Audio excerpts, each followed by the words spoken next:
They walk in that room, they become yours. And you got this energy inside your soul that says, I am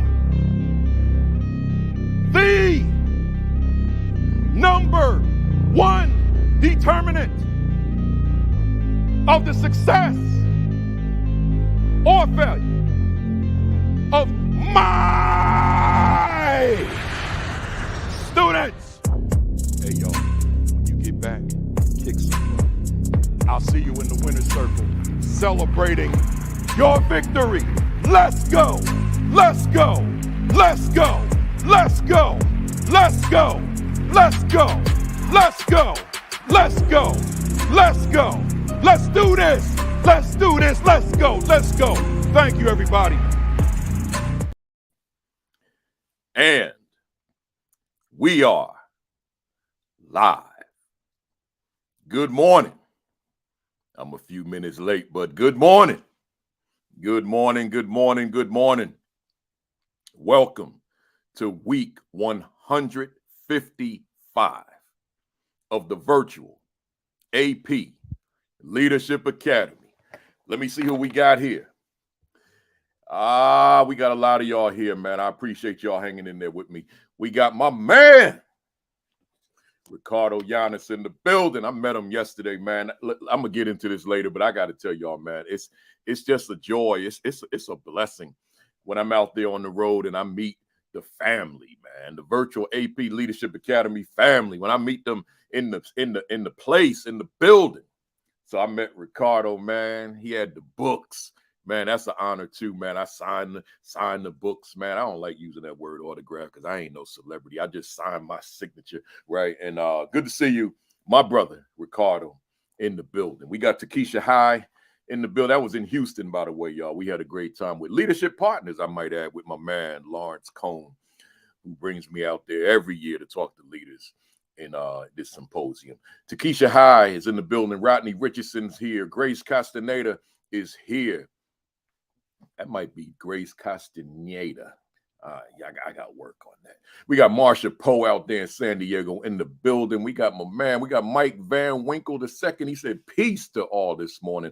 I'm on fire after meeting Kafele this week after he brought his uplifting spirit to us. I appreciate that. That was out there in Hemet, California.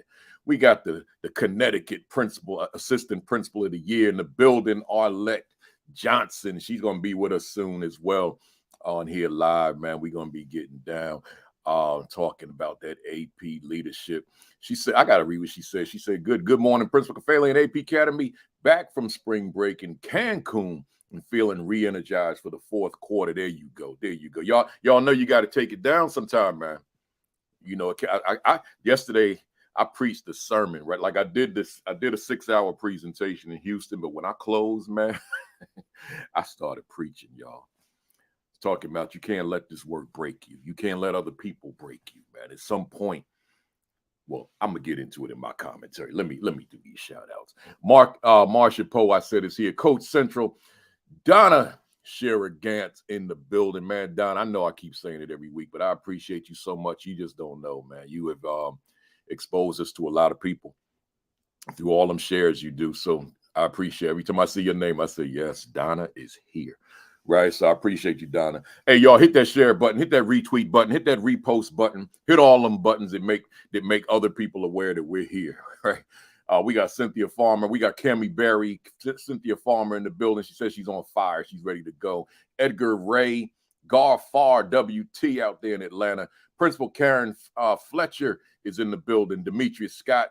Principal Otis Kitchen II. Hey, you know, Otis, my inbox got so flooded, man. I know there's something that you sent me I need to go back to and respond. There's like literally about 500 that popped up since you hit me, so I'll get to it. Principal Sherrod Laws is in the building. Portia Ajigbo is in the building. Michael Benton, the principal. Michael Benton's in the building. Where we at? Rashad Davis out there in Vegas in the building. The doctor, Principal Tammy Taylor, is in the building, one half of the two doctors. Sean Hurt in the building. He was rocking out this morning along with Principal Tammy Taylor and Principal Sheikah Houston. William, oh man, William Zachary Taylor. You know, now, Zach, you know I didn't know your name was William, man. I'm trying to tag you. Hey, y'all, this is my man, William Zach Taylor. Let me shout him out real quick. Matter of fact, I have him in my shout out. So let me I'll come back to my man, Zach. Willie Lanier is in here. I got you in a special shout out, right? Willie Lanier is in the building. I'm getting ready to get started, y'all. I started late, man, but you know, I landed at 1 o'clock this morning from Houston. I got to my crib at 2 o'clock. I went to bed like 2:30. I couldn't fall asleep. I was awake from dozing on the plane. So, you know, I started a few minutes late, man, because I did eventually fall asleep, you know.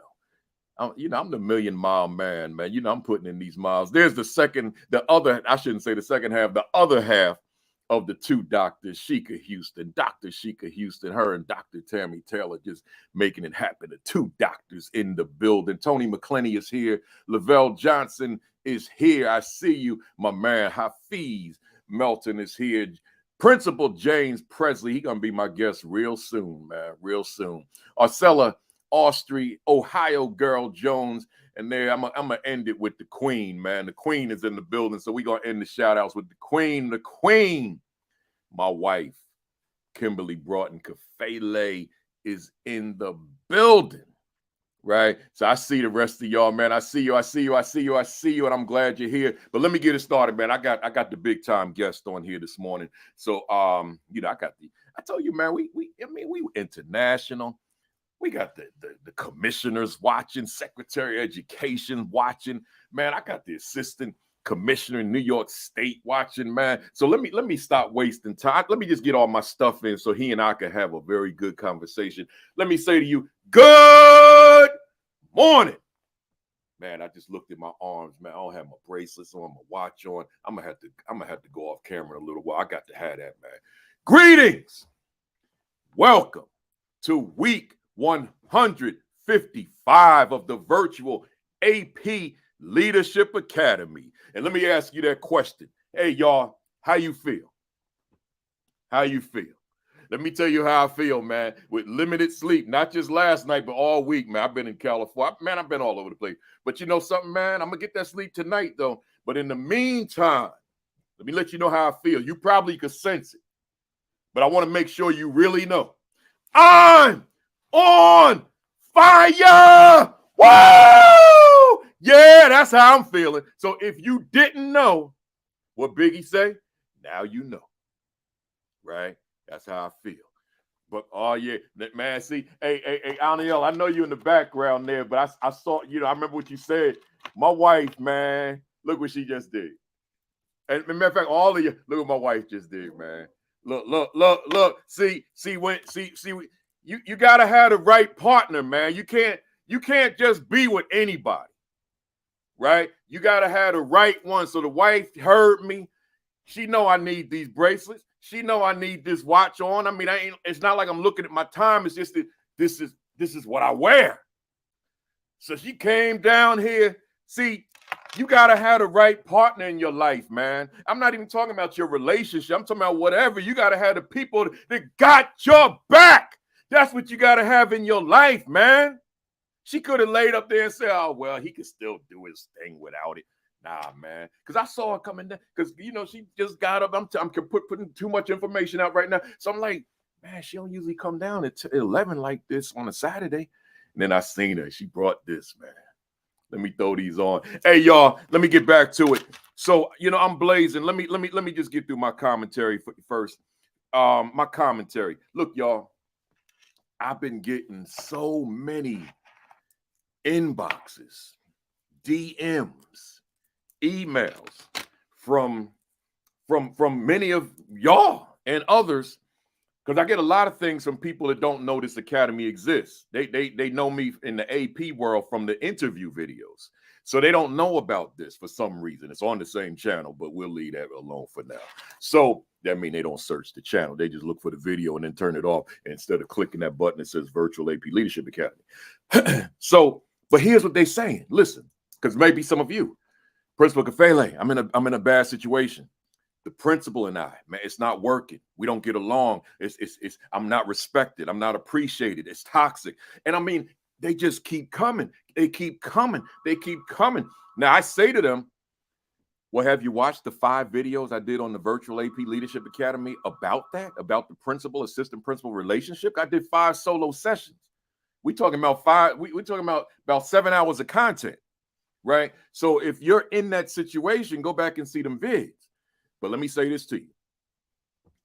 If you're in one of those relationships, then you got 2 options. Number 1, take the initiative to correct it. Don't wait for the principal to correct it, because if that's who the principal is, that's who the principal is. Don't wait for that person, because that ain't coming. Number 2.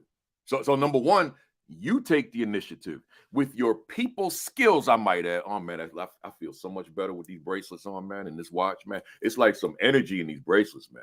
You know how that is, right? So like, now you go back and you talk to this person. You nurture that relationship, right? You take your time trying to build something because you're there and you may be stuck there. You may not have an option to go somewhere else. So that's one option in terms of a transfer. But here's the other option. Sometimes we got to know when to cut ties. Sometimes we got to know when it's time to bounce. See, sometimes we hang on to things hoping they're going to change, knowing they ain't going to change. Sometimes you just got to know to cut ties, right? And it's time for me to move on, right? It's time for me to move to another environment where I will be appreciated. I did it, y'all. I keep hinting at it. I'm putting it out there in 2024. I'm going full scale, putting my story out there. It's the story of 2004, right? That 1 year. I'm doing a whole, I'm gonna try to do a whole documentary on just that 1 year, 2004. The reason I want to do it next year, because it's the 20th anniversary, right? But the lowest point in my professional career, I had to cut ties. Like, later, went to Newark, won the Milken Award. How about that? So here I'm in a district where the superintendent is going after my not only my job, I'm up for termination. I got a hearing, a public hearing. I got the media with microphones and cameras in the boardroom. I'm on television, New York television, newspapers. They in there. They about to fire me, not because I was ineffective, because I stood up, period. I stood up. I stood up as a man and said, you can't do this to my students. So getting ready to lose my job, lose my license was the threat. I'm going after your license, young man. Okay. I cut ties. I ain't staying here. The board approved. The board vote me in 7-0 unanimous. Go back to work. You ain't do nothing wrong. How about that? The board said you did nothing wrong. But I ain't staying in that situation now. I go down to North Tech. And 5 years later, my man, Lowell Milken of the Milken Brothers, of the Milken Education, Milken Educator Awards, walks in that building with that surprise assembly and presents me with a check in the name of Baruti Kafele for $25,000. I'm hollering. I'm preaching right now. I got a guess. I know it. I'm preaching a sermon right now. Hey, somebody, you don't have to stay in that situation if it ain't your situation. Chica just said it. Protect your peace. I'm going to add a word. Protect your damn peace. You got to protect it. So sometimes you got to cut ties, but you got to have a plan. What's your plan? What's your strategy? You going to stay there miserable and be dying a slow emotional death? When you know you talented, when you know you gifted, when you know you got something to offer to the people, to the staff, to the children, to the parents, to the community. God blessed you with a lot. And you're going to sit up there and endure this BS from somebody? Nah, man. Nah. Time to go. I'm going to find somewhere where they appreciate me. where they respect me. I'm talking for you right now. See, they're going to respect you. So you got two options. I got a guess today, y'all. You got two options. Fix that relationship or bounce. I'll say it again. Fix that relationship or bounce. And just bounce along, boom, boom, boom, until you find a place. It says, we appreciate you. We appreciate your skill set. We appreciate what you have to offer. We got open arms. Come on in here. We got you. Enough said. I'm looking at my notes. That was a little more than I had planned to say, right? I told you, man, it's something in these bracelets, man. That's all I'm going to leave that right there. Some of y'all understand, right? So, my man, Zach Taylor, I got to do this real quick. Shout out to Zach Taylor, assistant principal at Hemet High School. That's Hemet. Those of you that in the conscious community sound like Kemet, don't it? Right? But it's spelled that way, but with an H, Hemet, right? So Hemet and man, Zach gifted me, man. Ha ha. The Dodge Challenger, man. I drove the Dodge Challenger. Let me tell y'all something, man. When I left Hemet, you got to drive back to Palm Springs to get to the airport. And all you doing is going through mountains, man. Man, I had a Hemi engine in that Dodge Challenger, man. You know what a Hemi is. I mean, that bad boy was roaring. So I'm driving through the mountains, man, and that engine, I ain't even gonna tell you what speed I was traveling. I can't tell y'all that, right? But all I'm going through the mountains, man, and I'm like, man, this must be heaven. I'm in the Hemi, right? And it's going through for like an hour, man. Hey, y'all. So my man Zach Taylor, who was responsible for me being in Hemet High School, he knows. People that read my posts, they see me posting all these rental cars of these Challengers because I don't own a Challenger or a Charger. I don't even own a car. I ain't had a car in 4 years, right? But that's a whole other story. I don't need a car. But when I'm on the road, I need a car, right? So I appreciate you, Zach. But also, shout out to Region 4 superintendents out there in Houston, man. We had a ball, man. We had a ball. And then lastly, yesterday, man, shout out to Leadership Partners in Houston under the leadership of Lawrence Cone. But my man, Ricardo Giannis, who's been with us, rocking with us I think he's been with us for all 155 weeks, man. He was there. He came up and introduced himself, man. I had to get up out my seat and hugged him because that's family. And then turned out it was 8 family members in the building. So we all took a picture together. See, I call my virtual AP Leadership Academy crew my family, man. That's y'all family to me. Y'all mean something to me. Y'all special, right? So keep letting people know that we're here. All right, y'all, let me go real quick. First timers, welcome. I don't usually take this long before we get to the guests, but it's one of them days, man. So we got make sure that you go to the YouTube channel, hit the share, hit the subscribe button, and watch all the 154 sessions that you missed, right? Including today's. School Leadership Institute. Join me live and in person on July 11 and 12 in Charlotte, North Carolina. I'm going to be there, man. We're going to go 9 to 4, 2 days. We're not going to go 8 because I'm going to give you a chance to get some rest. We're going 9 to 4, 2 days, Charlotte, North Carolina. Go to principalkafele.com. Scroll down to the announcements.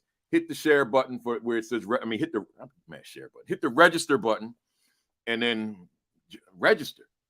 And then join me in Charlotte, July 11, July 12.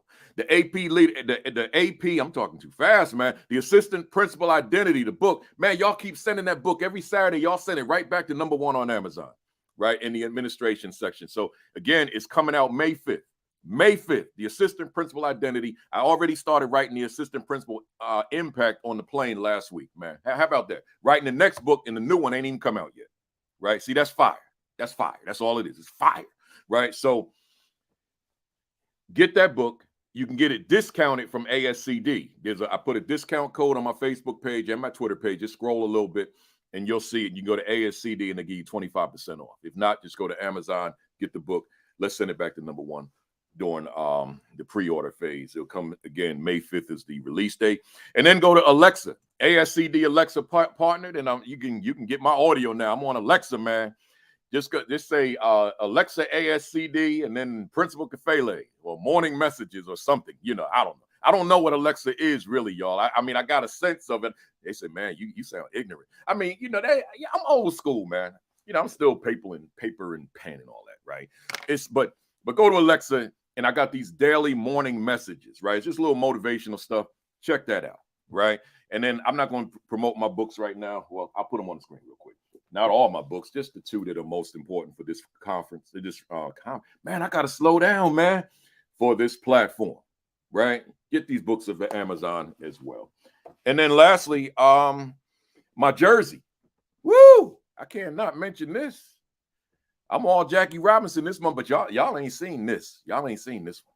This special, man. This satin, right? This the shiny satin, they call it. For those of you that don't know, today is April 15th. It's Jackie Robinson Day. That means every game that's being played today, every player in the major leagues will be wearing a number 42, a Jackie Robinson number on their jersey, right? Yeah. Oh, I got to get up with this Alexa.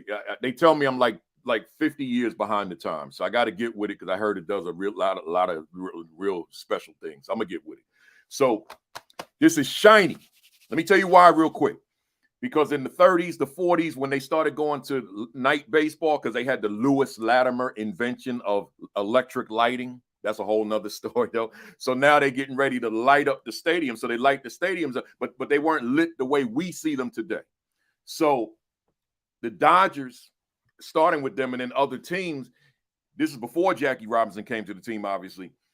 They gave them these shiny jerseys so that they could be more visible to each other on the field and visible to the fans in the stadium, right? So you can get these now. So my youngest son, Jabari, gifted me with this. I think it was Christmas. So this is my first time wearing it. But it might have been even before that. I think maybe, I don't know when it was, but I've had this for a long time. But I was waiting for this day to wear it. But this joint, if I could use this slang, this joint is fly. Like check it out, y'all.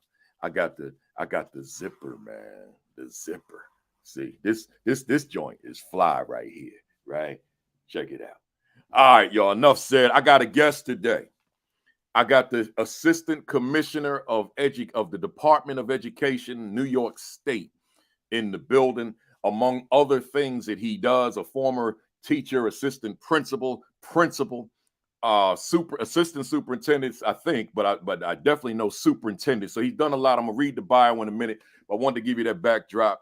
Hit the share button, hit the retweet button, let them know we here, we getting ready to start. Let me bring my brother. Oh, I got to change that background. How could I do that, man? I just hold on once. That ain't what we should be looking at. Here we go. Hey, my brother. Okay.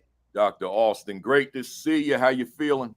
I'm well this morning. I'm ready. I'm glad your wife hooked you up. She is amazing. I can tell from the testimony. And yeah, who you with matters. But I'm ready today. I'm at a conference, keynote last night, judging today, and now ready to rock with you and the Virtual AP Leadership Academy. I appreciate you, man. That's it. And I always admire the hardworking people that they rocking on weekends and doing all that kind of stuff, man. That's what we do. That's what the folks on this call. That's what y'all do. It's hardworking people to tune into this. It's a lot of things people could do on a Saturday, but when you decide to tune into this platform, that tells me you hungry, you want this. So people might have looked at your name and said, I wonder how you pronounce that. Anael.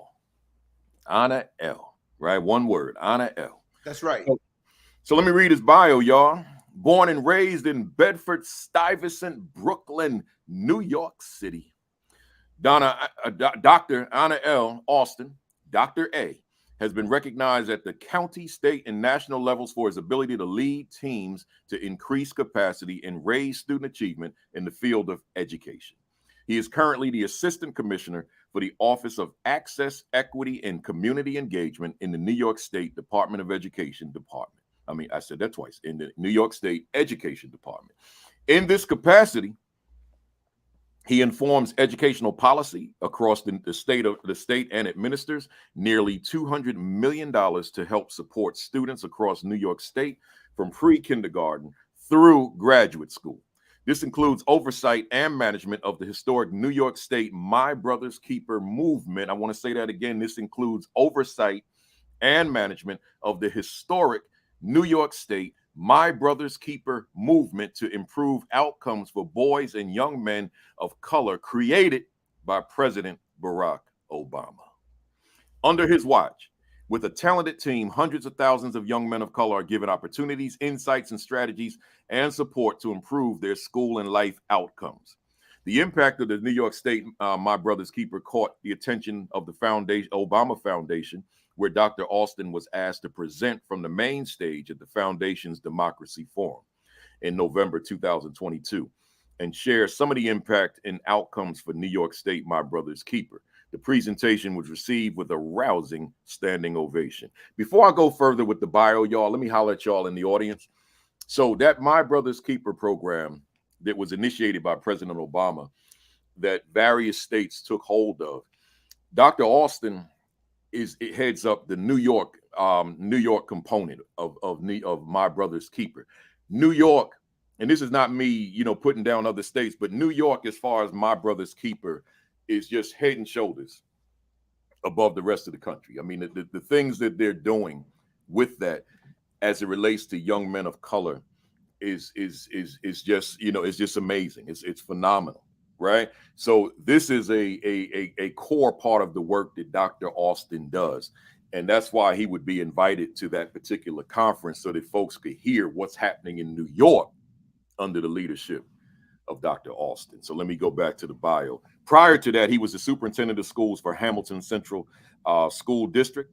As superintendent, Dr. A distinguished himself as one of the few superintendents across the nation to have a 100% graduation rate. Additionally, Dr. A is a former New York State Middle School Principal of the Year, where he led a once struggling school to win the prestigious National Association of Secondary Schools, and I believe that's principals throughout school awards, Breakthrough School Award for Dramatic School Turnaround. I got to slow down, y'all. Dr. Alston has written political commentary for Newsday, as well as educational articles for local, regional, and national publications, has presented at national and statewide conferences on school change and curriculum reform, testified for Governor Cuomo's Education Reform Commission, and has made guest appearances on radio shows as an education expert. He's been consulted on various educational initiatives and has given speeches from Brooklyn, New York to Cape Town, South Africa.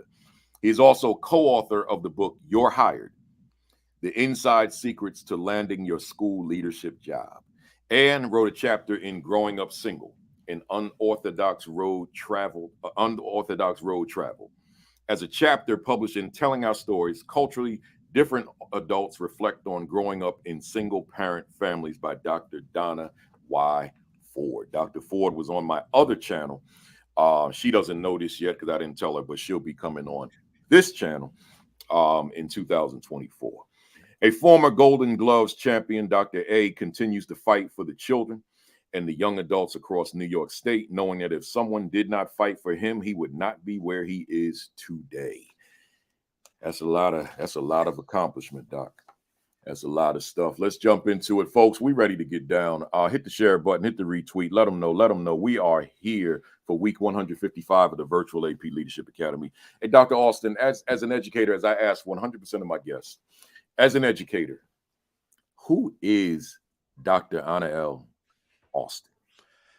Well, great to be here, Baruti, and I thank you and your very small team, right, for all that you do. I appreciate it. And in answer to and I thank the people who are tuning into this to get all of this knowledge and insight that you provide, that I don't know that they know that would be expensive, that you're just giving away. Yeah. Okay. But to answer that question, who is Anael Alston? I'm a club of one. I have never fit in anywhere, right? And in large part because of my upbringing. My parents raised me in my Afro-Judaic traditions. My first name is Hebrew, Anael. And I went to yeshiva. And so I never fit into the Black community, but I never fit into the full Jewish community because of the stark difference, right? Wow. And so then growing up in Bed-Stuy in the 80s and 90s, it was a very difficult situation. So who am I? I bring all of that with me. I am a leader. I am a champion of education. I am a father. I am committed. I am multi personalities in many ways. In other words, like I don't fit into any one box. I'm super passionate, and that passion shows in different ways. And I'm really clear. I'm the person who's clear about what I'm about in this season in my life. Mm. And I'm a change agent or I'm a builder, right? Those are my two sweet spots. And so that's kind of who I am. All of what I experienced growing up in Brooklyn, growing up in my temple on B'nai Zakin, 237 Buffalo Avenue, all of that is who I am. And in many ways, I think I am what our structural society does not want to come out of these neighborhoods. Somebody who knows who they are and knows that they have an obligation and a responsibility to their community. And in addition to that, I have a lot of Afrocentric influences because I lived around the corner from the East and Baba Jitu, where you see, and I'm friends with all of his children. So I've got a lot, and I'm trying to give a lot, but that's who I am. At the core, at this stage, I'm a father and a husband, and a kind of keep an eye on my mom because at this stage she don't listen, but I didn't listen when I was supposed to listen, so it's kind of roles reversed. That's who I am. I found everything you said to be fascinating. And I guess having you and I having known each other for the number of years that we have, and having no inkling of a lot of what you just said, I just find it fascinating. And then for another time, I'm probably going to bring now he's Principal Campbell on the platform to talk about leadership, but also the East, from his young perspective, and that, I think that would be enlightening for a lot of people here. But as you were talking, I was going to ask you, so with just the duality that you described, I was going to ask you then, where did the Afrocentric part come from? Because I know that's where you are as far as the whole My Brother's Keeper, etc. But then when you said the East influence in Brother J2Wausi and so forth, then it all and where you lived, right, in such proximity, then it all made sense to me. Man, fascinating. So to kind of move ahead, you became a principal. Right. And to fast forward big time, you became a principal at Glen Cove in Glen Cove, New York, and Great Neck, New York, both in Long Island. That's right. And my question: why a principal? Because I'm just, and I'm gonna get to this. This is going to be a part of another question, but I'm just of the belief that there's nothing is for everybody, right? So the principalship to me is not for everybody. It takes special people, right? So I'm asking you, why the principalship? So the principalship, and as I look back on my career, it was for me, middle school was the most enjoyable job that I had. Facts. That's just my experience. But I wanted to be a principal for two primary reasons. One, when I started teaching in the city, there was a principal who I just thought I was smarter than. And I just thought I can do a better job. Right? Okay. And then I went to Long Island and I had a mentor who was the assistant principal in a virtually all-white school district, very small minority population. He was African-American. He put me, Harvey Palmore, let me just say his name because he's an ancestor now. And he put me under the rings. Hey, why don't you just go get your doctorate and you can just do this. And once he said it, then I was able to kind of it became achievable. Because before, conceptually, like, I know I'm smarter than this guy. And at least I felt that. And then I said, well, somebody's got to lead it. Why don't it be the person who is willing to do whatever it takes? Because I'm goal oriented, right? So if you tell me we need to change this thing, we need to improve education, whatever you need me to do, I'm going to set the goal and we're going to go there. And I also know my personality. Like, I know that there are things that I can do as a principal that I'll never be able to do as a classroom teacher. Yeah. Right. And so I also, having grown up in District 13, Brooklyn, Bedford-Stuyvesant, I know the power of education. Right. And knowing all of those things, I said I should do it and I'll be able to pull it off. And that's why the principalship. And I was obviously able to have some impact. And no, it's not for everybody. But if you know yourself, and you know you can make the difference, I think it's worth it, quite frankly. And I'm going to go a little further. For the breed of people who know they can make an impact, it's kind of an obligation. Like, God didn't give you that talent just Wow. so you can, do Martha's Vineyard in Cancun for spring break. You probably should do that if that's what you like. But what are you doing for the cause? And the cause is improving lives. And so if you're in the space and you have the capacity, I think you have an obligation to, put in that work. I love that. And let's stay there for a second. Hey, assistant principal out there watching right now, who's thinking, I think I want to stay in that lane. I'm not going to argue with that, because I mean that person, I meet that person all the time. I want to stay in that AP lane. But let me say this to you based on what Dr. Alston just said. You might be so super talented that you're more than that lane that you chose. Like, that lane, that AP lane might be convenient, but maybe that principalship, which is going to be a little bit more challenging, but maybe your skill set is compatible with it, and you need that little nudge to say, let me go to that next level. And maybe Dr. Alston's remark was that nudge, right? Because you used that word, you said, quite frankly, you have an obligation, right? So if you got that talent, then why are you not maximizing it? I know whatever talent I got, I know I go hard. I ain't got a lot of talent in a whole lot of different things, but what I do have talent in, I go hard in it. And that's important, y'all. So Doc, let me add a piece, Baruchi. Go ahead.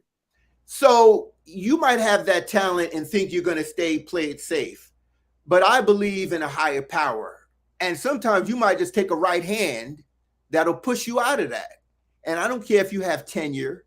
And I don't, because look, I'm a superintendent. Like, if you know the game and know how to rock with lawyers, you know how to put the pressure to get rid of somebody, right? And so I will say that when I say you have an obligation to it, the universe might say, I know that's what you want, but that's not what we got for you. And I left the assistant principalship after clashing with the principal, and then went on to the principalship to win these awards and all of that stuff. So just know that you might think you're playing it safe, but if the universe has something else for you, it's going to nudge you, and then you might just take that right hand. Y'all hear that? If the universe has something for you. And I'm going to stay in that context real quick. That little mini sermon I did this morning, y'all, that those of you who were with us in the beginning, that ain't in my notes. that ain't in my notes. But the universe, man, say somebody out there need that, right? Somebody out there is frustrated and need to hear a little bit of that. And when you added that D word, they needed that D word, right? So sometimes you got to roll with how the universe, how the ancestors, how God is moving you, as opposed to God moving you one way. He's moving you that way, but you're gonna go the opposite way. Right. So don't lose sight of that, y'all. Hey, Doc, when I was a teacher, by year 2, I was convinced beyond the shadow of a doubt that I wanted to be a principal. And I mean, I dreamed during them years. I was dreaming and I was dreaming and I was dreaming. I was dreaming about doing things big at a big level. I was literally dreaming of doing the impossible, whatever that means, right? The things that no one else is doing, and the things that no one else believes that are possible. Folks out there in StreamYard land listening right now, do you hear me? I'm dreaming, like, just give me an opportunity. Give me a shot, and we will do big things. So my question to you, Doc, when you were on the come up, did you dream? And if you dream, what was your dream? Right. So when I left my assistant principal job, I remember cutting the grass on the, I have a big field at my house, and I didn't have a riding mower. So I had a push a mower, which you're not supposed to really have for that because it's take you forever. And I said, I have it in me where I think I can make the kind of impact as a principal that will surpass all of the supervisors I've ever had, and I can play at a national level. And there was no evidence to suggest that I could do that other than a model that I had, right? A model of which probably wasn't the best model, but Joe Clark, Eastside High School, right? Lean on me. But I always knew I'd be willing to do the work, right? So whenever, and so that was the dream. I said, I want to play at a national level. I think I can do it. I think I have enough experiences. And quite frankly, I've seen enough models. Like I was a student when J. Jerome Harris was superintendent in District 13. My younger brother was a student in District 13 when now Chancellor Lester Young was superintendent in District 13. That name is a through for like a lot of people, right? And so I think me believing that, me having that background, me knowing like the East and that how they built Uhuru Sasha School. So I knew like a lot of pieces for the identity of young people of color. I also knew how, having been in white school systems, how they operate, right? What's accepted, what's not accepted, the politics. So that's what made me say, yeah, I can do this. And so it was a dream to just be way more impactful than anyone else. And then I think, right, it aligned. See, as you know, and as this audience should know, what you believe is very important. So once I believed I can play at that level, I had an interview with a guy who is a dear friend, Dr. Lawrence Arenstein, who hired me as a principal at age 34 on Long Island. That typically doesn't happen in a mixed district, right? And then he became my mentor to this day. We wrote a book together, right?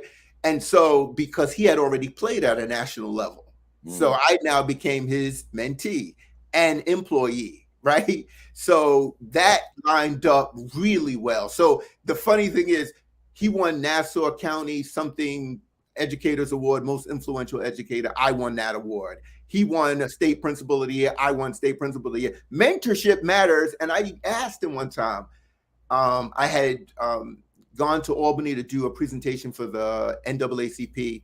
And Hazel Dukes took me right into Governor Patterson, and I met him, and it was amazing. And I went and talked to him. I was like, yo, I thank you so much, Dr. Arenstein, blah, blah, blah. He was like, please, do you know how many people I talk to? The reason why I keep talking to you is because you listen. You do the work. So at this age of my life, I don't have time to just be talking to people. I want to talk to people who are going to do something with it. So I say all of that to say that was the vision. And then the vision and the belief turned into, the opportunity. You used this word "listen" just now, and it triggered something. Yesterday, when I was in Houston, I asked my audience. These were primarily principals. I said, "What are your non-negotiables when you think about all the things on a principal's plate, all the things on an assistant principal's plate? What are those things that you said, but these things, this one thing, this two, this three, this five, whatever it is, these are my non-negotiables. These have to be done every day." I only had two, which I've talked about on this platform a zillion times: instructional leadership and student engagement. But but one of the principals said something very interesting yesterday. She said, "My number one non-negotiable is that I must be a listener." And that took me aback because I want, that's the furthest thing I'm thinking that someone in the audience was going to say, like, to be a listener. I'm thinking, instructional leadership, this and that. So I thought about it while in real time, and then I listened to her explain it, and then I thought about it later on the plane. I said, "Yeah," because a lot of us don't listen, right? So off script, speak to us about the power of being a great listener. Yeah. So I think that's key, right? And then the question becomes, how do you listen? Mm, Do you listen to everyone who has an idea or a thought? Because that's time consuming. There are a fixed 24 hours in a day. right. And so listening means studying, listening means hearing, listening means having an inner circle. Yeah. See, everybody can't have access to you, Mm, right? That's just what it is. Now you can try and be accessible to everyone, but I think you're going to lose effectiveness in your gifts and your talents, and quite frankly, your responsibilities.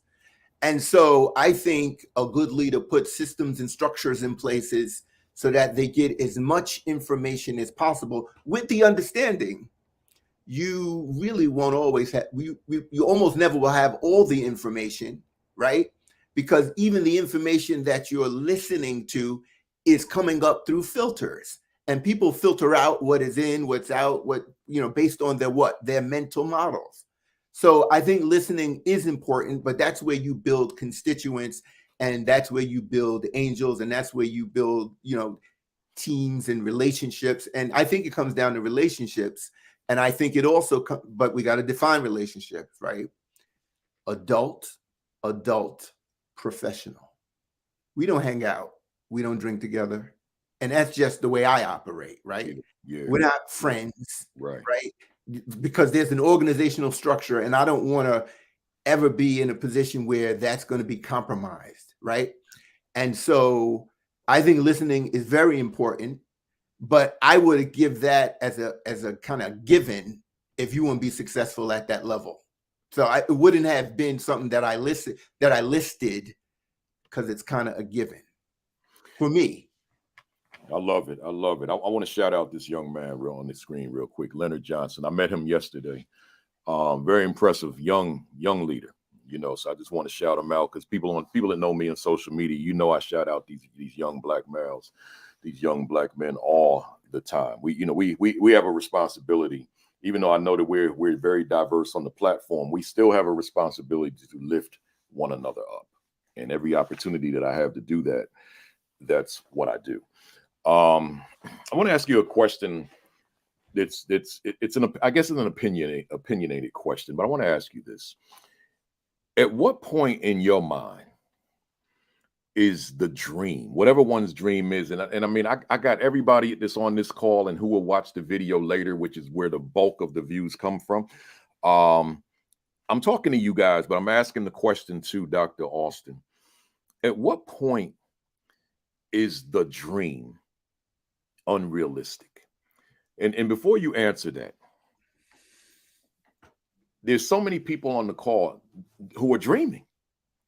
They're dreaming of getting the position or the next level position, and then what it is they're going to do with the position. And if they're sharing those dreams, which you want to be cautious of what you share and who you share it with, but if you're sharing those dreams, if you're sharing them with the wrong people, they may not be supportive if they're not dreams that they feel that they can attain. So to them, they may feel somewhat unrealistic. So my question to you, again, the same question: at what point do we consider the dream to be unrealistic, Doc? So I'm a big proponent of the impossible. Me too. And for the individual, I believe that human beings are born brilliant. Okay. Let's just put that aside. I'll bring that up in the MBK stuff. But the dream is only unrealistic when you are not willing to do the following: put a plan together, understand the implications of the dream, and do the work. Anything other than that, so because it costs nothing to dream, and everyone has them, but there's a reason why very few people are living their dream. And what I have found through my experience is that after the dream is coming into fruition, another dream comes, Mm, right? And with every dream, to me, I think it's got to become a vision. Now, do I see myself doing that?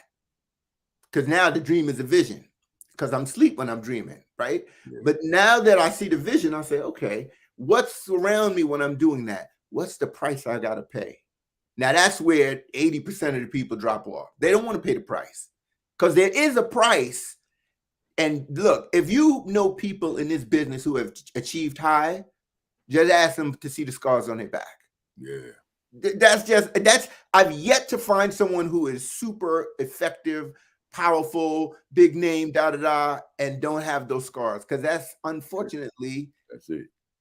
just what I have seen. Now, maybe it doesn't have to be, maybe it doesn't have to be that way, but that's just what I've seen. So the vision is unrealistic when you have not done the work to understand the cost, the implications, and then be able to do the work. And I'm not saying, when I say do the work, I'm saying, like, I'm in a hotel room right now, right? Which is why it looks the way it looks. But last night I did a keynote for free. Okay, yeah, it's free because I'm a state employee and we fund them.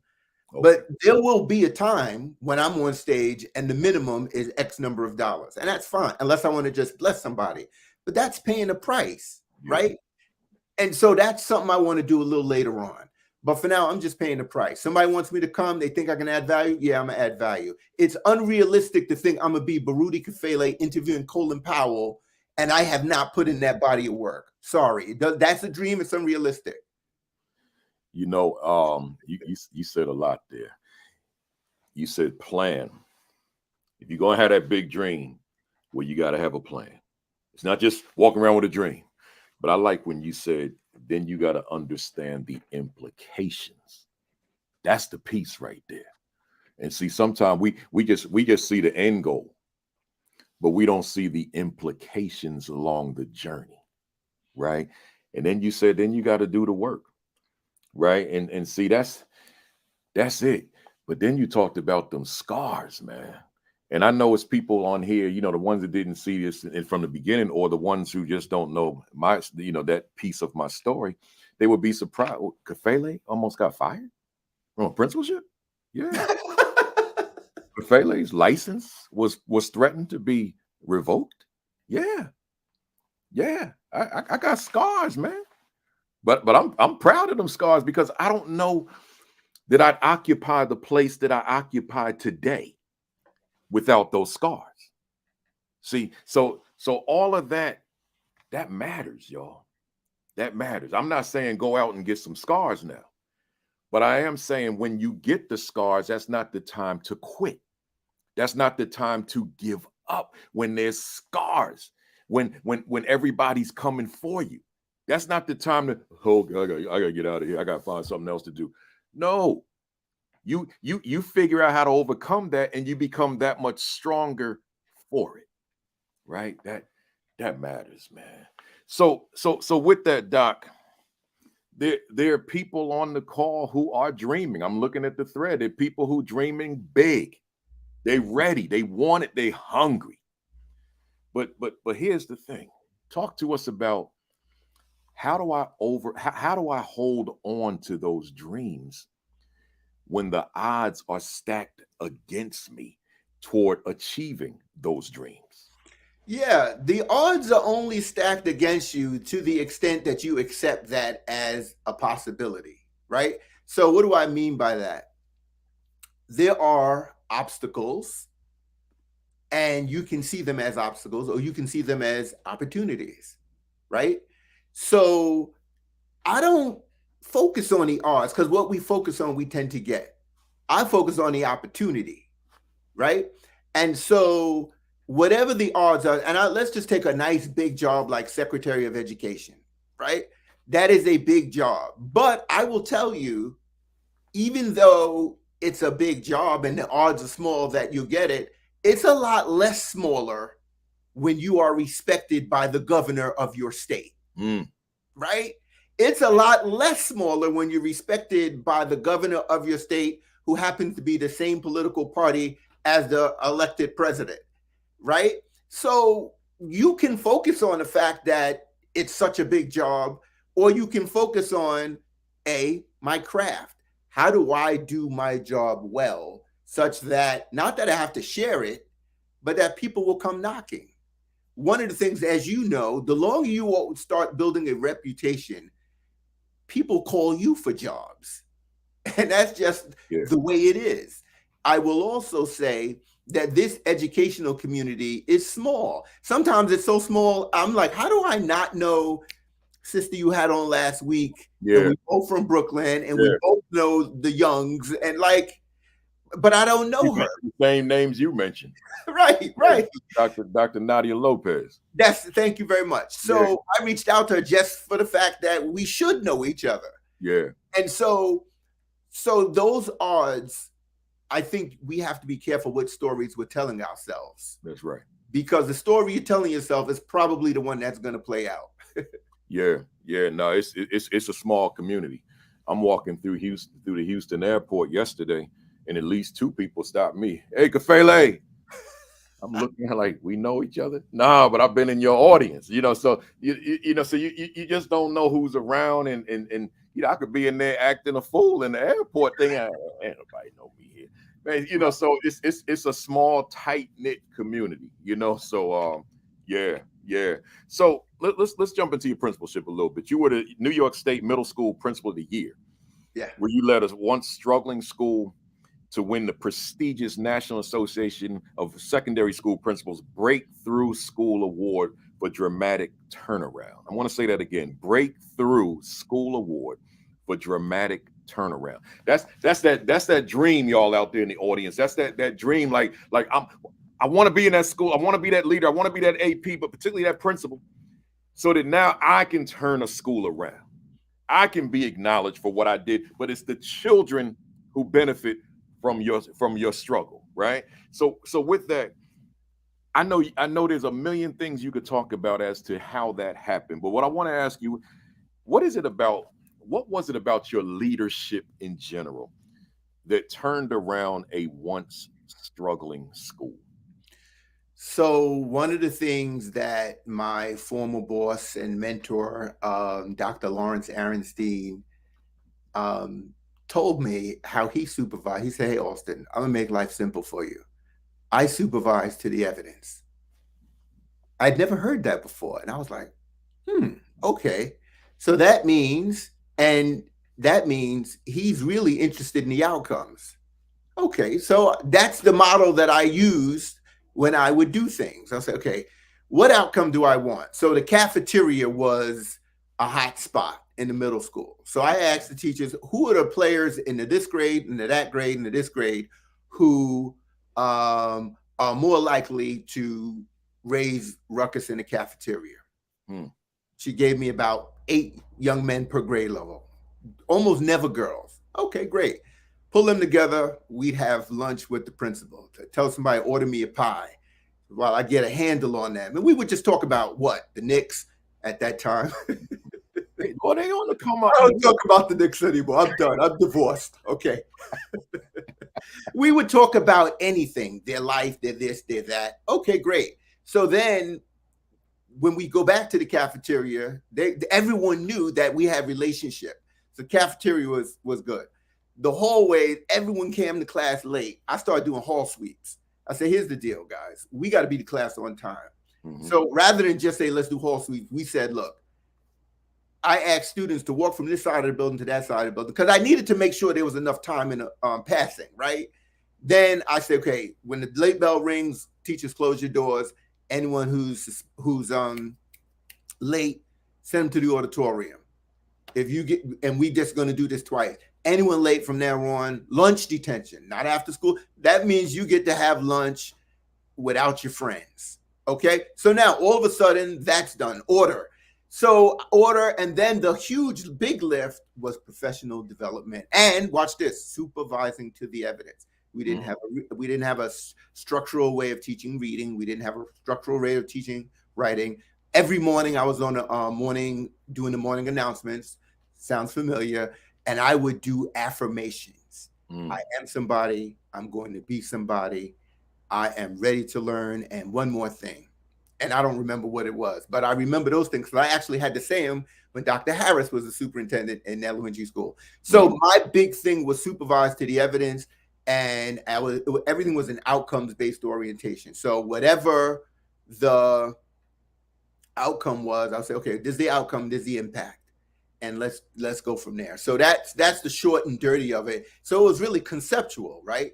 Rather than it's this program, it's that program. There were some things we did instructionally for sure. Like we changed the master schedule and we did blocks of, like every student had a period and a half of math and ELA, right? That's just because time on task matters. Yeah.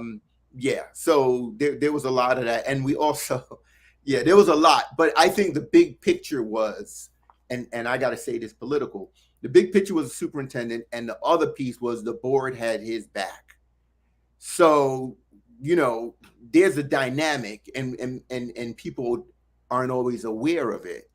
Like people will go to the board and say, hey, blah, blah, blah. And then the superintendent has to defend that or not. A lot of some superintendents will just take the easy way out, and then the system falls. So we were able to do that I think I got it in my fifth year or sixth year, year 6. But it was based on all the first 5 years worth of data because we're supervising to the evidence and a lot of other things. Like I would build up the teachers who did really well, right? We gave them what they needed or what they asked for, right? And so there was a lot, but I would say we had just, and when we did the professional development, everybody went. Everybody, because you're paying whoever to do the work anyway. So you might as well have the TA understand. The administrators have to know because they have to supervise to the evidence. Yes. And so we had to make it a big learning community, and we did. Of everything you said, this one thing stuck with me more than everything, and that's when you use the word politics. And it took me back. My first day on the job as an administrator, as an assistant principal, January 2nd, 1998, because I was in the classroom up until December. So I'm here I am, and we were 3 schools in one building, 3 separate schools. We were separated by doors, right? But 3 separate schools, 3 separate administrators and all staffs, all that. It was built as one school, but it didn't work back in the 70s, so they turned it into 3. So I'm standing outside with the principal of one of the other schools, Dr. Steve Cowan, a product of East Orange, New Jersey. And he said to me, first thing he came out of his mouth as this new rookie assistant principal, he said, Kafele, you got to learn the politics of education. I'm like, what in the world is this man talking about? Right? Because I'm too green to understand that. But slowly but surely, I said, that man gave me one of the most valuable pieces of information that I could have as an administrator, because I wasn't going to learn that in grad school, right? I had to learn how to navigate the politics of education. Now, when I got into trouble that year, it's because I made a conscious decision. I'm not playing these politics no more. And at that juncture, I played them later, but at that juncture, I ain't playing this. I'm going here with you. Right? That was just a decision I made. I'm not doing this. We going here or here in that moment. Now, I'm not saying that for our audience this morning to say, y'all do like me, like later for navigating politics, just go head on with whomever. No, I'm not saying that at all. I'm just keeping it real with you all to say that I reached a point in the middle of my career that I'm not doing this on this issue. We going to go right here and let the chips fall where they may. But to the audience, no, you have to make sure that you understand the politics of your school, your district, your community, right? Who the players are, how they correlate. There's a lot there.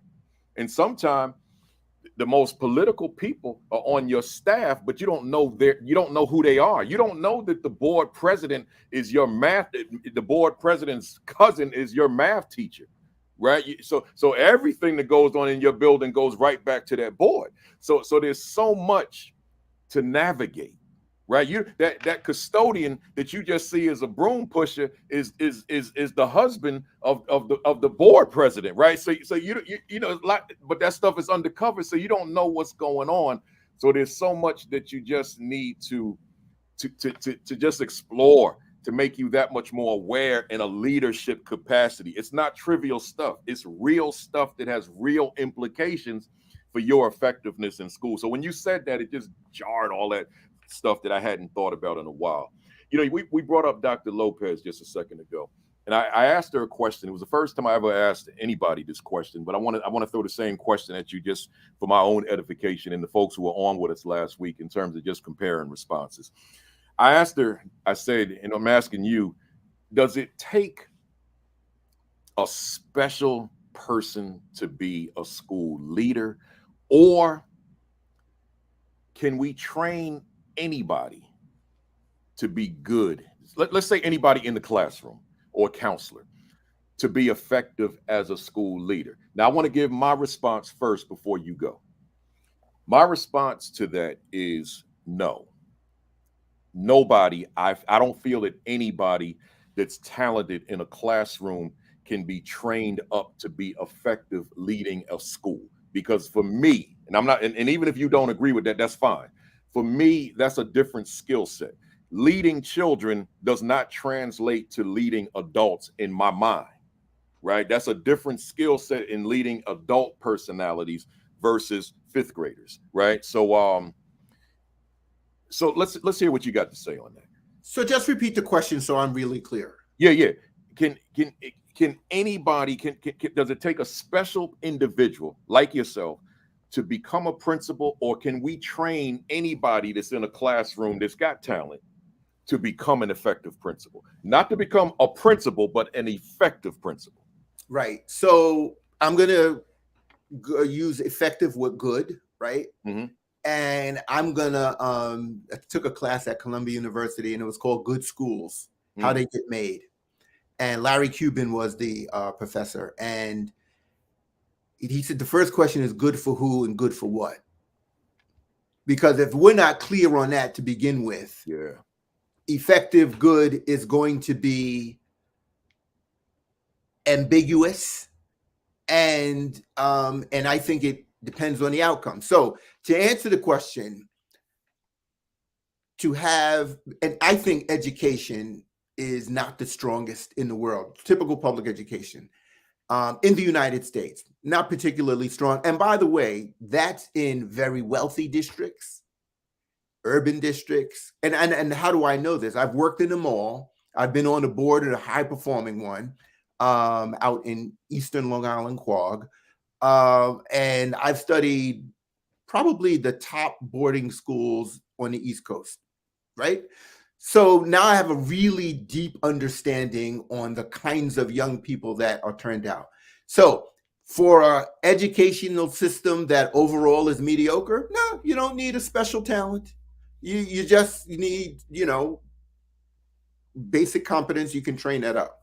But to have a beast, yeah, you can't train up a Michael Jordan. yeah. You won't have the personality. Kobe tried it and he came nice and close, right? But he had the mentality. He had the physicality. And so, no, to accomplish those kinds of things, I think you can't teach that. You can have the basic competency. So, for example, maybe let's just use my younger brother, right? He might have had a Aaronstein coach him, but his the dog in him is not gonna say, I'm staying up from after work till 10 o'clock, go home, right? I took a little apartment by the school, go there because I didn't want to drive all the way back out east every day. Mm-hmm. Like he might not do that, but that dog in me says, yo, we're gonna do this. Mm-hmm. And so no, you can't train that, but that what made the acceleration so much faster, right? So I think for a typical school, you probably can, and you'll have what you have. Mediocrity mostly in our system of education, right? Yeah. I don't think anyone would disagree that mostly our educational system is mediocre. And there's a whole lot of evidence to support that. I love that response. What an analogy you gave with Michael and Kobe. Michael, those that don't know by first names, Kobe Bryant, Michael Jordan. You can't train no MJ. You can't train no Kobe. I mean, it's just not doable. But you use that word dog, and for clarity, that's the DAWG dog, right? That's that. That's that. Right. And I was watching a podcast the other day. I watch a lot of sports podcasts when I'm on the treadmill, and I'm not going to drop the name of the podcast. I don't want anything to make this video go silent, right? So I'm just going to say I was watching this podcast, and it was interesting how they were talking about players that have dog, and so the one athlete, his former athlete, was saying, yeah, this player had dog, right? He said, but the other one said, yeah, but you got to distinguish dog, and this is what you were just doing. He said, it's such thing as having that dog, but it's another thing having that dog. See, and those are two different things, but it's the same word. Right.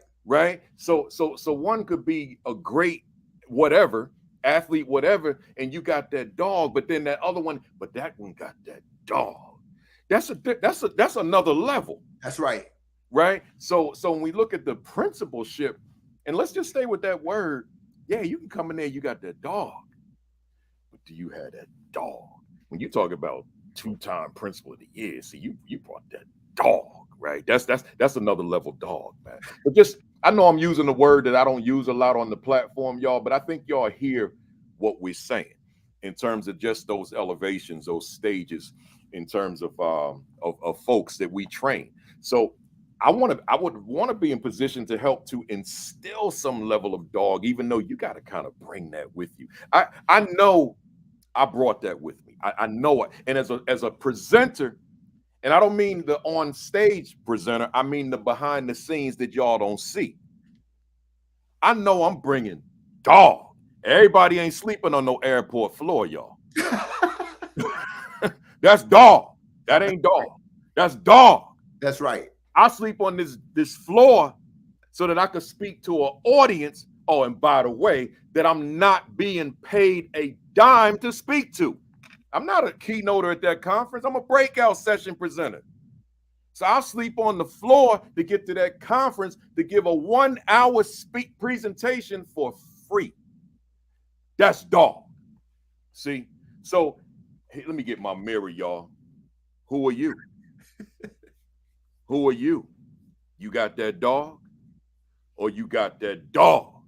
See, my mother's watching right now. She gonna laugh when she hear this. I know it. She gonna call me a little while. My mom got that dog. See, that's a difference, man. Right? Because she had to work to get me right, and she had to have that dog, not that just that dog.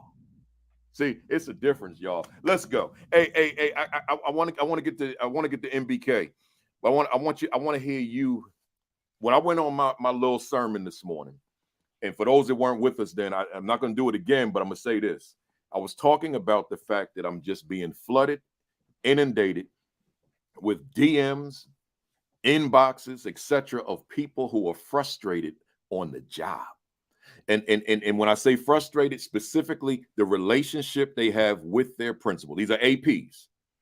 They're saying that relationship with my principal is toxic. I'm not being exposed or anything. I'm being disrespected. I'm being relegated to discipline. And, it's just, I want to leave. I want to quit. Kafele, give me some advice. I'm being hit with this. It's like I'm thinking about doing a video to just talk about that. Now, I have 5 on this channel in terms of the principal, assistant principal relationship, but they're 3 years old now. I probably need to do something newer. So anyway, I want to ask you, what are your thoughts on what that AP that's probably on this call right now, or we'll see it on the video later? What advice do you have for that AP in that relationship right now? It's a great question. The first thing we have to do is take a look in the mirror, right? And the question is, okay, what is the problem? You must first identify the problem. So I feel like I'm being disrespected. So let's just use that. I don't feel like I'm getting value. the question, or the way I would advise people is this: we have to define the boundaries of our relationship, right? And it's an adult, for me, it's an adult professional relationship. Now, how do we maintain that? I learned this in like my first or second year as principal, and I learned it from someone who's a superintendent. Now she was the assistant superintendent. The principals reported to the superintendent, so that actually worked out really well. She said, "Look, this is a complex organization, and I'm going to invite everyone to do this. We have to work together. So we're going to use the 24-hour rule. If someone says something that bothers you, doesn't land right with you, I think we have an obligation to each other to have the conversation within 24 hours. Mm. And of course, if they're out, then it's the next time, the next day. If it's not worth having the conversation, just let it go. And then I added to that when I was a little bit as a superintendent. I said, and just assume the best. So if you said something about whatever, my tie, maybe you was just joking, maybe not. But if it bothered me, I would say, Baruti, Principal Kafele. So that's number one. So that's a mechanism to keep the conversation going, because the conversation is the relationship, right? And by defining it as adult professional, it's harder to be disrespectful, right? That's number one. Number two, I would say, look, principal, superintendent, any of these positions of authority, leadership, we can be self-serving, right? So how do I add value? How do I add value? To the extent that you can add value to me as a principal, I'm valuing you more. You make my job, my life easier. And if I've got to clean up after you've gotten a task, it makes my job harder, and it's harder for me to like you that much, right? And it's easier for me to slip and be curt, right? Now, I'm human. Superintendent's human. These people are human. And so when you can establish those kinds of things, and I believe in protocols, or right frameworks. Like the three that I love the most is: I don't understand. You might be right. Tell me more. Tell me more is like clarity is the first law of understanding. So if there's a thing, just tell me more about that. Yeah. Help me understand, right? Because now we're talking. And I think that if the conversation is the relationship, then if you're not talking, your relationship is not going down. Now, ultimately, you've got some options to exercise. But before we get to all of that, I think some protocols, some self-reflection, some borders and boundaries, and just that 24-hour rule, I find to be really good. Because you will, whether you're the principal, assistant principal, those titles never matter to me. Like right now, if somebody says something to me, it could be the commissioner, it could be the chancellor, I'll call and have the conversation. Like, I wasn't clear on such and such, blah, blah, blah, blah. Why not? Be respectful. And I think that people respect that. Yeah. So that's what I would say. Yeah. I love it. I love it. That's great advice for folks out here. And I hope a lot of people that are dealing with that get to hear this, principal and assistant principal. Doc, you currently the assistant commissioner for the Office of Access, Equity, and Community Engagement in the New York State Education Department. I got a three-parter for you. This word equity. Equity is it just stays on my mind because just the volume of districts who ask me not to mention the word. Like don't say that word. Like do you, but don't say equity, because that'll create a lot of problems for us, right?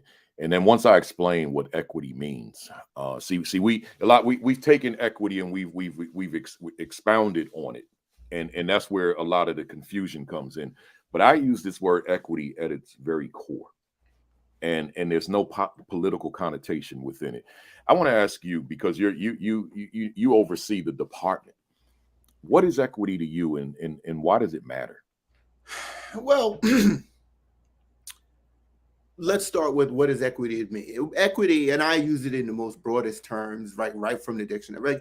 Yeah. Giving students, people, adults, what they need to be successful, to put them in the best position to be successful, right?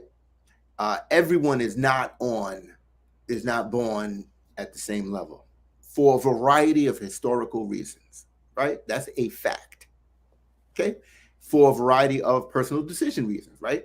So what we do in our office is like equity. And the legislature many years ago said the department should have this because we know there are schools and communities that students graduate and do not have a shot. They are not even close to being prepared. We need certain programs to help them live into their potential. So equity means to me providing the opportunity, the access, the resources to give people a shot at success because the structure is not there to do so. Mm-hmm. Let's start. So that's part A. I forgot what part B was. Oh, why does it matter? Right. Okay, so let's just talk about societies as a whole. Mm-hmm. Historically, if the gap between the haves and the have-nots seem almost impossible to be met. In other words, if I'm born into a caste that I can't move out of, that is typically and historically a recipe for social unrest, period. Right? That's what history tells us. Yeah. And so I also add in a 21st century context, as a country, we can't afford it.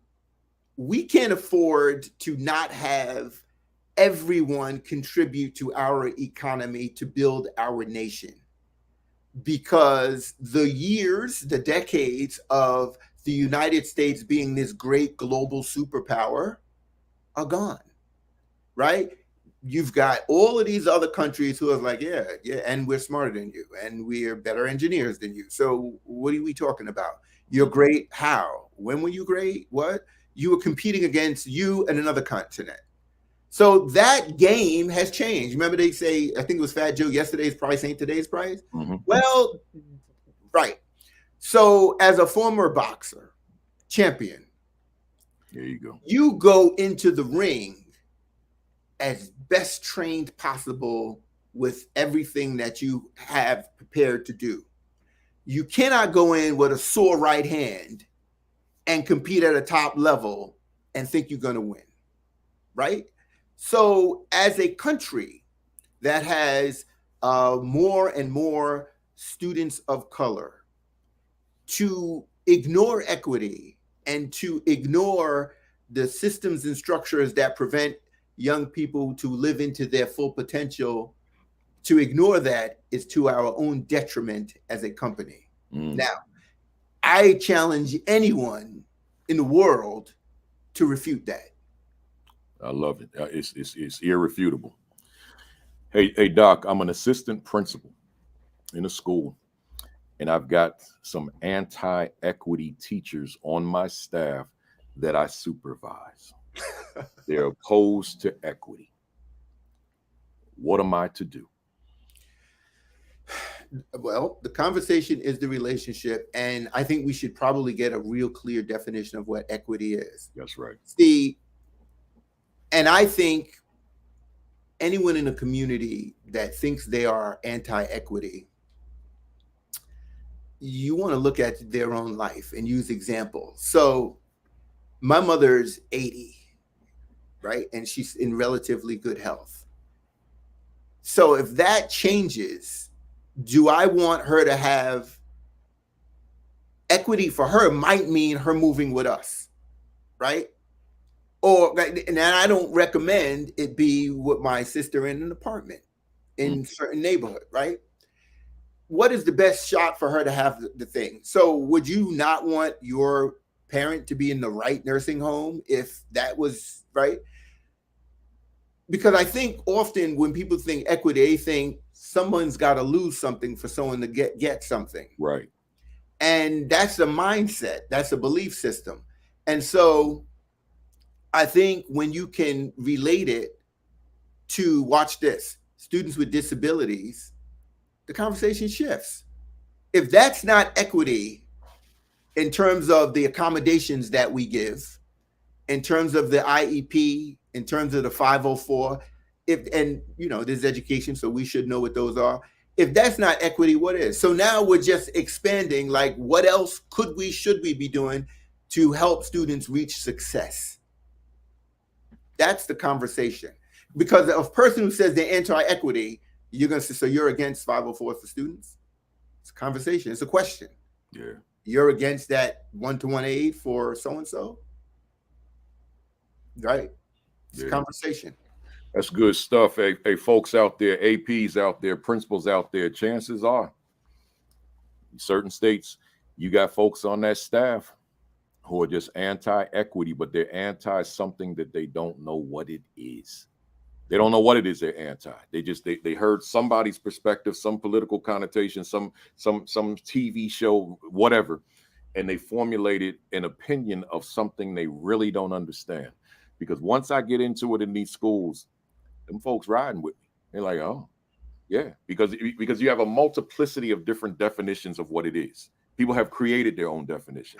So, but when we get to the core, as you just said, you say I go right to the dictionary. I do the same thing. You know, you say it the way you say. I say meeting young people where they are as they are, right? And always. So when I'm unfolding that in a presentation, I say, and the people in Houston who are on with me, you know, I probably said about 15 times within, I say 30 minutes, let me know when I get political as I explain this equity. So I'm explaining it, rooted in meeting young people where they are as they are. And then I'm going on. Let me know when I get political. I said, come on, y'all. Anything? Nah. See, so, you know, a lot of people been, as Malcolm would say, hoodwinked. And yeah, equity is just great teaching. That's all it is. It's great teaching. Hey, folks, I'm down to my last question. It's a three-parter. Hit the share button, hit the retweet button, hit the repost button on LinkedIn. Let them know we're here. I got one more to go, and then we go to our rapid fire bam questions. But you also provide oversight and management of the historic New York State My Brother's Keeper movement to improve outcomes for boys and young men of color, created by President Barack Obama. Three-parter. I happen to know you are passionate about this aspect of your leadership within the state of New York. My question is, why so? Well, it's personal. Where I grew up, and it's really personal. So where I grew up, I really saw a lot of people who were super talented, super smart. And I'm going to give you an example. See, I have a tie on. There was a young man. I don't even remember his name. I was in college. He was like 16. He used to steal cars. That was his hustle. And I had an event where I needed to wear a tie. And I was like, damn, I had the tie, but I didn't know how to tie a tie. I'm like 19. And he said, oh, let me show you. And he did it, right? And I was like, where did you learn how to tie a tie? Because I know him. And I know there's no places he's going where he needs to wear a tie. So I watched it on the Brady Bunch, Mike Brady. I was like, what? Right? So that stays in my head in terms of the talent that many young people in my community were in. I look at a Jay-Z and I know there are like a lot of Jay-Z's in Marcy. Right? But opportunity and skill, talent, luck. Okay. But I had a brother who was very smart. I think I'm smart, but not very smart. He was very smart, very smart. My father was very smart, very talented.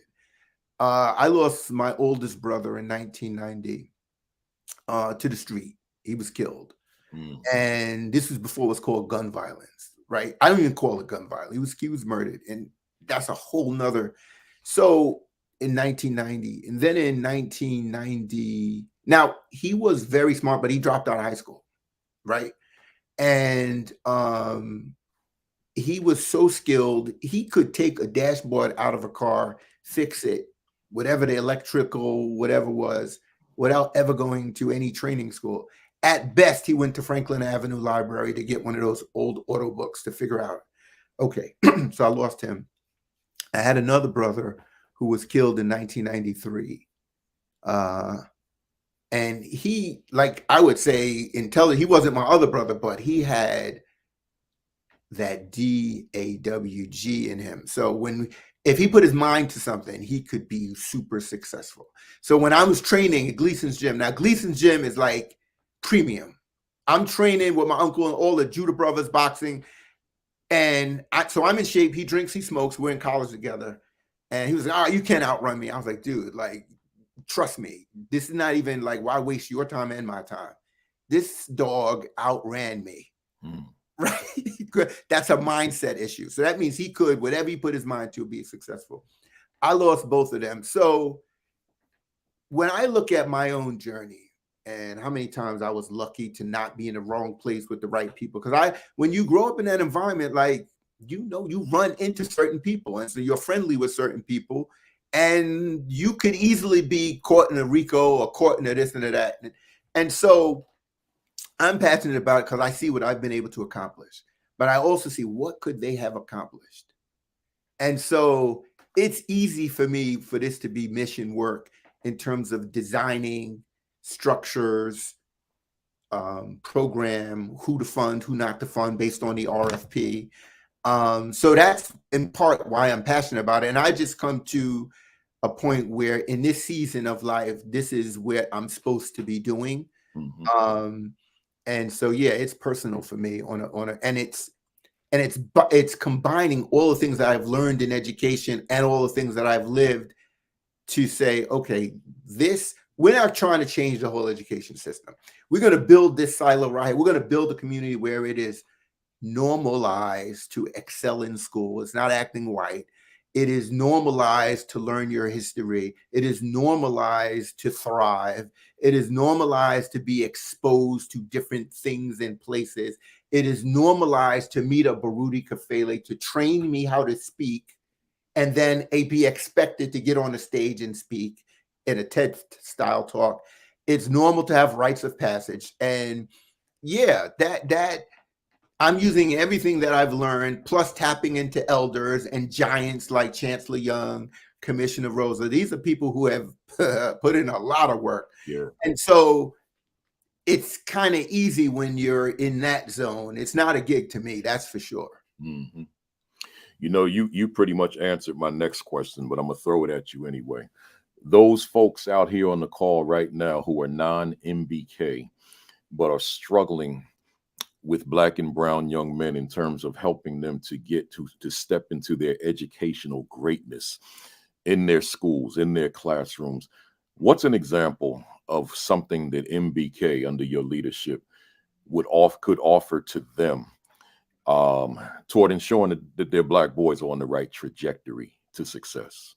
Right. So one of the beauties of My Brother's Keeper, this initiative that is focused on boys and young men of color, we tape all of our symposiums. Our website has troves of amazing professional development, which includes you, right? Which includes Dr. Ron Ferguson, which includes super heavyweights, right? In the field of it, Pedro Noguera. I mean, think of it, it's there. So that's part A. The other thing that I think we do that my next like big thing is to launch it outside of the fellows and have this happen in communities is these mastermind book studies. So we just finished When I Was Puerto Rican by Esmeralda Santiago. I have about 100 young men read these books with their mentors, and then we take 2-3 chapters at a time and we just talk about it. We're using the concept of mastermind from Napoleon Hill's book, where the level goes up because we're focused on this one piece of text. And I will tell you that our young men, not only are they interested, it's almost like community literacy.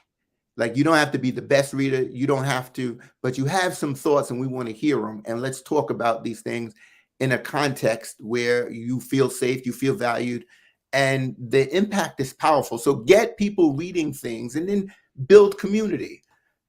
I think where the grants come in, because a lot of this stuff, I think we should be doing, but the grants are to incentivize people to do the work that we know. Like there's never really been a challenge to educate young men of color. The challenge has been to identify where it's happening and bring it together and say, well, look, this is a playbook that works, right? So I think there's that. And then I think it's important to get into the belief. So I'm in the process of writing a book, which is kind of long overdue. And what I was doing is thinking about what are the beliefs that are driving My Brother's Keeper, right? About young men of color. And as you know, when you're writing a book, it forces you to be really clear. So I just want to share these 4 beliefs. So number 1, our young men, like all people, are born brilliant and asset rich. There's no other living organism that can start with an idea in their mind and bring it to fruition. Person on the moon, change the world with an iPhone. What other organism can do that? Say, I'm going to be a national speaker. I don't know that lions do that, but lions are the king of the jungle. But they don't wake up and say, I'm going to be the king. They are the king of the jungle by birth. Okay. Yeah. So, right. So no other organism can self-heal the way we do, can heal by eating the right things. Like we are brilliant and superb, like another synonym. So we're born that way. The other thing is that what's driving this is that we are asset rich, and that's a belief system. In other words, just because Johnny can't read, if you believe that Johnny's asset rich, there are other skills, talents, abilities that Johnny has, not only that can help you teach him how to read, but that he can use to be successful in school and in life. The third belief that I want to get to, which is really not mine, but it's from Ron Edmonds, is the student performance derives from a school's response to family background, not because of family background. So what adjustments are we making as a movement to respond to how students show up, right? I think that, and the fourth belief is growing up in poverty or any difficult circumstance is not a sentence to mediocrity and failure. Is it harder than if you have 2 loving parents with 6-figure incomes and a nice house and a nice lawn and Jack and Jill and all that, and they love each other and they're committed and it's a lot easier when you have that deal. But this notion that, it's a high poverty district, therefore, ergo, they can't graduate high school, they can't do this, they can't do that. We reject that offhand. So that belief system is part of the born brilliant, asset rich paradigm that's driving this. And that's what I'm working on to get out to everybody, because no matter what framework you use, what you believe about our students is significant. And so that's where I want to kind of flip that and say, look, why don't we start from here? And even if you don't believe it, as Todd Whitaker would say about the great, just act like it. Right? That matters too. I love it. You know, you covered so much there. I don't need to ask this other question, that part 3 to the question, but I will say this. That book sounds like it's going to be phenomenal.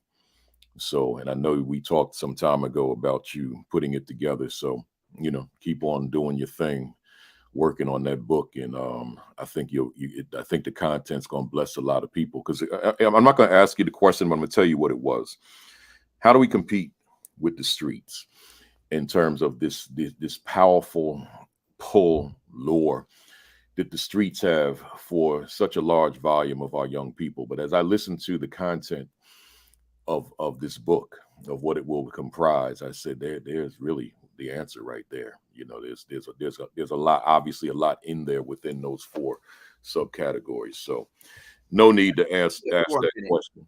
Yeah, go ahead. Stay there for a minute, because you may or may not know this. So Chancellor is a member of Alpha Phi Alpha fraternity. I am a Kappa Alpha Psi. We know that organizations, like, there's a lure to identity, right? We also know that police have a culture and an identity. So we should not be ignoring that group dynamics matter in people interactions, right?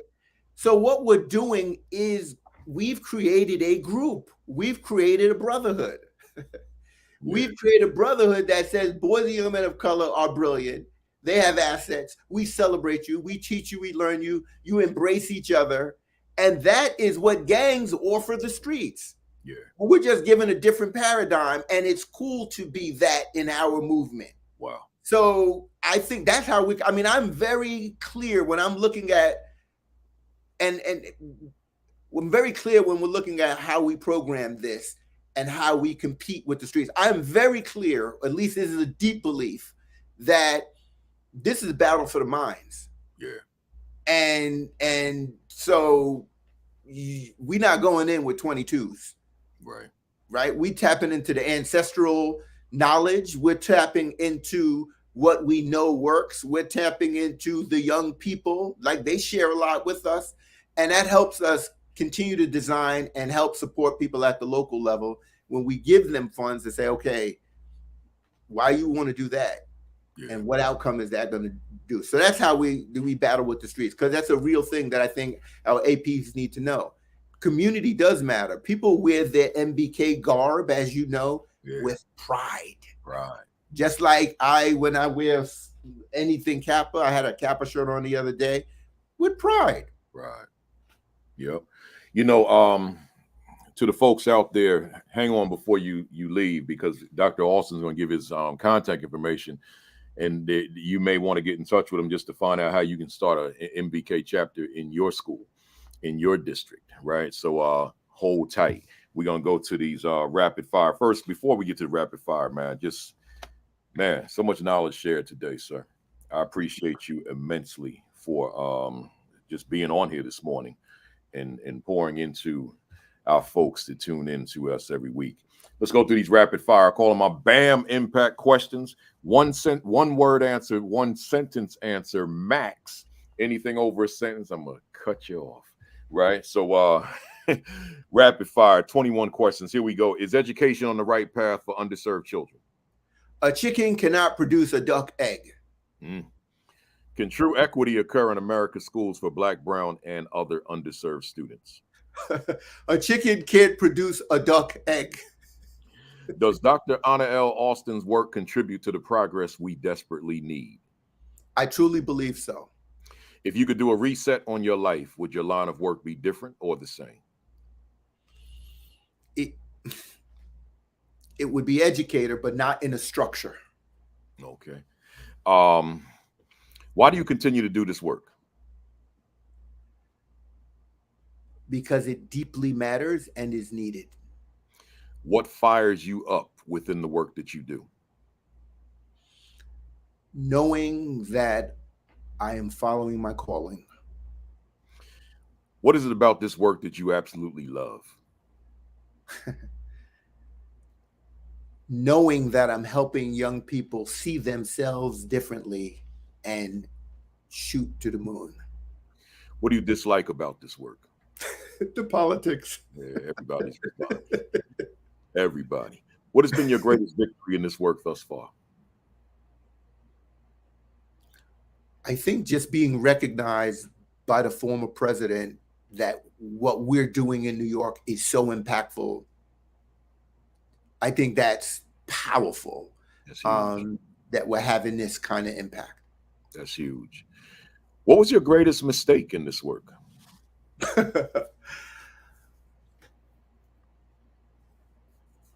I think just being impatient. I think impatience has been a thing for me. That sense of urgency comes off as impatience. What has been your greatest challenge in this work? Recognizing that everyone's not as motivated and inspired as I am. And so they operate at a different pace rather. Yeah. Are you proud of your first year as an assistant principal? Yes, definitely. How about your first year as a principal? Are you proud of your first year as a principal? Absolutely not. Yeah, I would redo that. I would ask for a mulligan. Wow. Wow. Who inspires you in this work? Wow. I mean, it's going to sound trite, but I'm going to say Dr. Young is one, right? Because he's just, but the other, there's two or three. Larry Aronstein, my mentor, like these are two of the smartest people out of four. Don King, my brother Raphael Aronstein, and Leslie. I mean, these people know stuff Yeah. that's like a computer, like they're better than computers because they've got the lived experience to go with it. So, long answer, but that's the response. That's powerful. What are you reading right now? Book, blog, article, anything? Fugitive Pedagogy by Jarvis something. Amazing. Okay. Okay. That right there. Yeah. Jarvis Pick it Gibbons. up, folks. Yeah. Jarvis Gibbons. He he's doing some work with Sharif El Mekki, if you know him, from Philadelphia with the Center for Black Educators. And but that's a whole let me stay focused. Um what book would you recommend for our viewers this morning, this afternoon?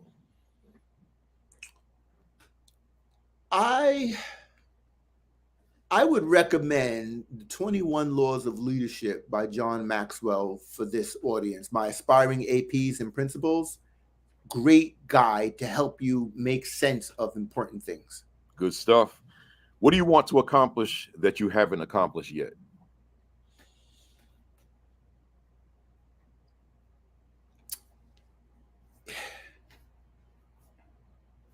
I think I want to just expand the work.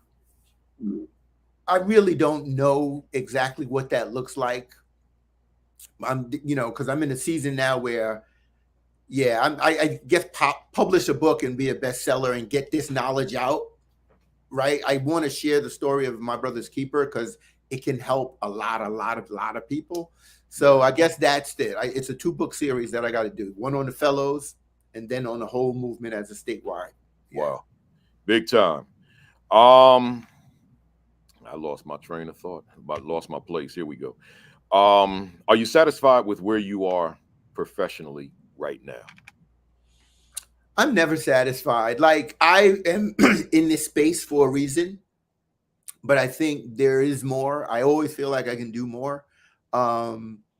And yeah, and unless I'm running my own company, I will always have constraints. Yeah.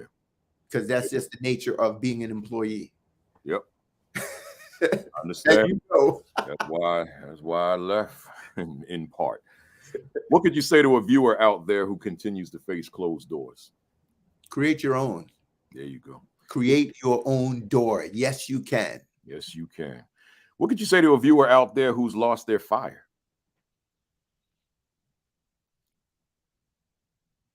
Retool, reflect, investigate, take action. And lastly, if Dr. Anael Alston was a word in a dictionary, what would be your definition?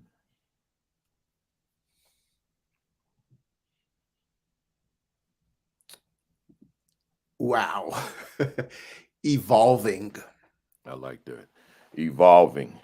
Well, we made it to the end. And again, I appreciate this. This was awesome. We got a lot of folks who have been with us for a long time. Folks, you know what we do. I see you already started. If you found today's discussion beneficial, resonating, useful, that you could take it back with you, hit us up with those emojis. You know how we do this. Give me some fire, bombs, diamonds, gems, hearts, praise, whatever you use, your favorite. Give us, let us know. And I see they've been coming all along because y'all family. So y'all be starting this thing before I even ask you, which I actually love it. So it's coming. I see it. So you know how I do mine. I get my bat, man. My Louisville Slugger. And you hit it out the park, man. I usually say, Josh Gibson style, but I'm wearing the Dodgers. And for those that came on late, I'm wearing the satin Dodgers. The shiny Dodgers, because this is when they first started using lighting for night games, so they needed to wear something that made them more visible. So that's what I'm wearing today. So you hit it out the park, grand slam.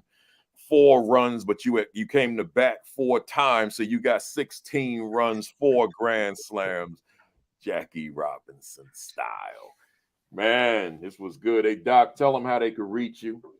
So I am on Twitter at DRA Alston. I'm on Twitter at DRA Alston. I'm on Instagram at DRA Alston, right? I am on Facebook. I have a page at Dr. Anael Alston, my full spelling.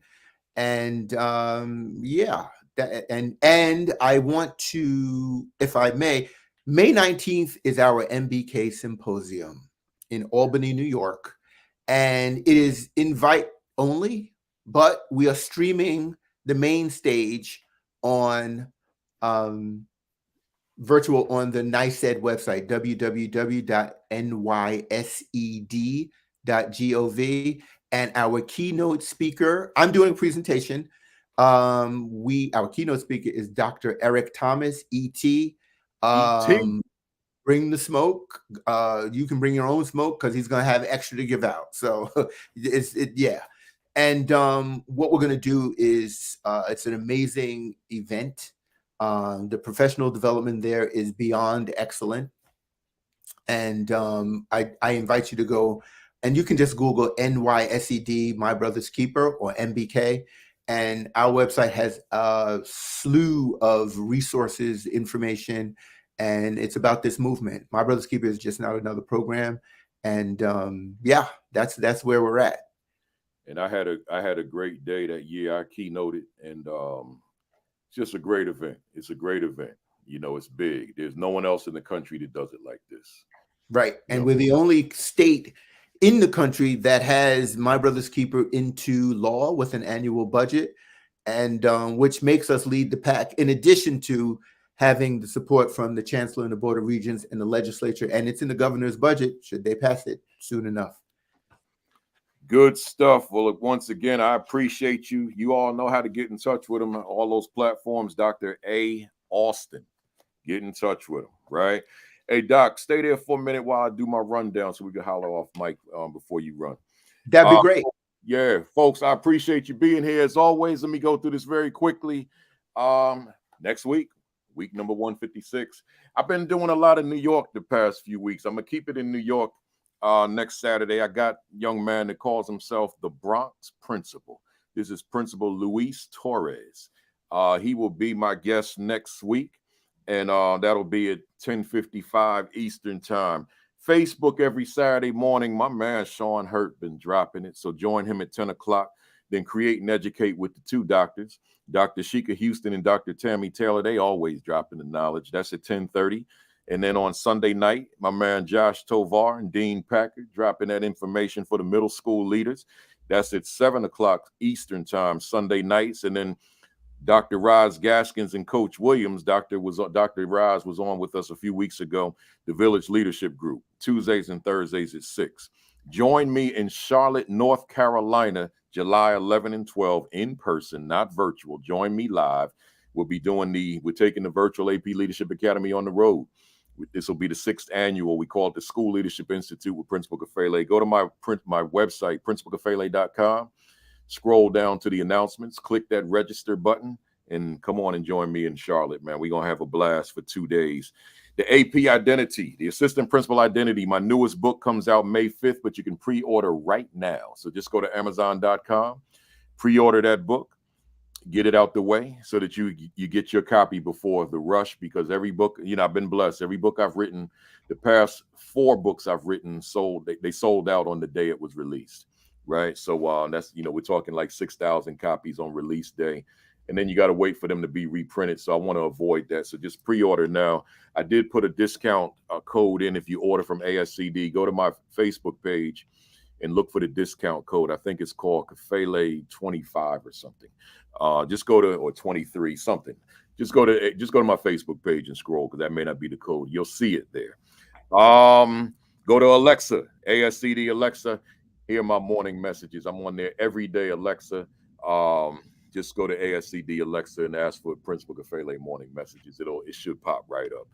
And then make sure that you subscribe to the Virtual AP Leadership Academy YouTube channel. Like and follow the Virtual AP Leadership Academy Facebook page. I'm trying to get that YouTube channel up to 20,000 subscribers. Right now, we're at like 17,600.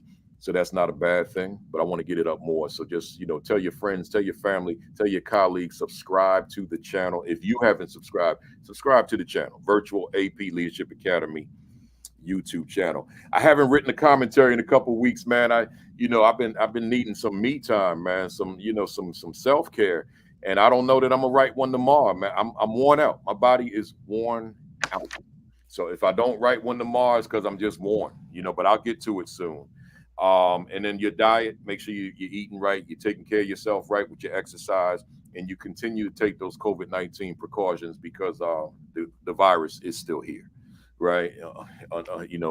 Some people think it's gone, but it is here, right? So other than that, good to see you all. Have a great week. Have an extraordinary week. Have your best week yet. Peace. Peace. Thumbs up. Cock that fist back. 1, 2, 3. Bam!